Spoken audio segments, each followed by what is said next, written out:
Dhallywood superstar Shakib খানের এই দৃশ্য সবারই চেনা। বর্তমান তার দল ঢাকা ক্যাপিটালসের পরিস্থিতি এমন দাঁড়িয়েছে যে শাকিব খানকে এমন রূপে ফিরে পেতে চাইছেন ঢাকার সমর্থকরা।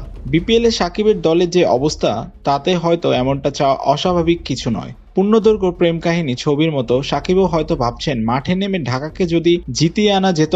তবে মাঠের খেলা তো মাঠেরই, ছবির মতো দলকে জেতাতে পারলে হয়তো শাকিব খান সেই চেষ্টাই করতেন। শাকিব খানের দল ঢাকা ক্যাপিটালস হেরেই চলেছে।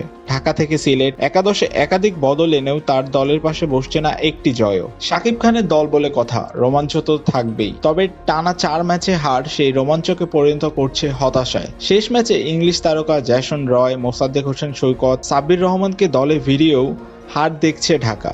রংপুরের বিপক্ষে 7 উইকেটে হেরে তলানিতে সাকিবের দল। খুলনার বিপক্ষে সেঞ্চুরি হাঁকানো অধিনায়ক থেসেরা পেরেরাও রংপুরের বিপক্ষে বিনা রানে ঘরে ফেরেন। এবার ফ্রাঞ্চাইজিতে বদল এলেও বদলেনি দলের ভাগ্য। বিপিএল এর গত আসরের প্রথম ম্যাচ জিতে ঢাকাকে দেখতে হয় টানা 11 হার। এবার ঢাকা টানা হার দেখলো 4টিতে। ভাগ্য সহায় হলে কয়েকটি ম্যাচের সুযোগ কাজে লাগাতে পারলে বিপিএল এর এই আসরে টুর্নামেন্টে টিকে যেতে পারে ঢাকা। তবে সেটা হবে কিনা এর উত্তর অবশ্য সময় বলে দিবে।